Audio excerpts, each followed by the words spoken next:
BJP ప్రతిష్టాత్మకంగా ఏర్పాటు చేసిన విజయ సంకల్ప యాత్రల ముగింపు సభ వేములవాడలో జరిగింది. ఈ కార్యక్రమానికి ముఖ్య అతిథిగా బీజేపీ శాసనసభాపక్ష నేత ఏలేటి మహేశ్వర్ రెడ్డి హాజరయ్యారు. లోక్సభ ఎన్నికల్లో బీజేపీ ఎంపీ అభ్యర్థుల్ని గెలిపించి మరోసారి మోదీ ప్రధాని అయ్యేలా ప్రతి ఒక్క కార్యకర్త పనిచేయాలని ఆయన పిలుపునిచ్చారు.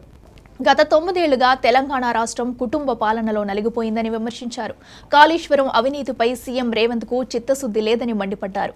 6 గ్యారంటీల అమలుకు ప్రభుత్వం దగ్గర నిధులు లేవని గుర్తు చేశారు. తెలంగాణలో రామరాజ్యం రావాలంటే బీజేపీకి అధికారం ఇవ్వాలని కోరారు.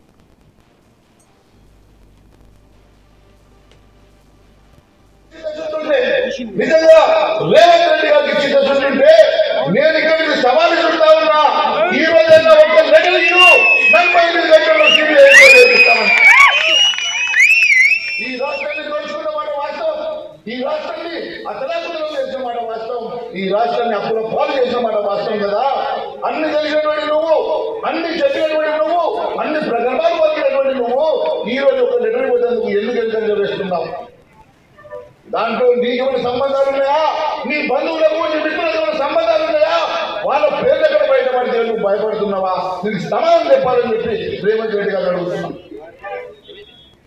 ఈ రోజు నువ్వు చేసినటువంటి వాగ్దానాలు ఎన్ని అని కావు. 412 వాగ్దానాలు ఇచ్చినావు. 412 వాగ్దానాలలో ఏ ఒక్క వాగ్దానం గురించి కూడా నువ్వు అసెంబ్లీలో మాట్లాడలేదు. గవర్నర్ ప్రసంగంలో నీ మేనిఫెస్టో చదివించినావు.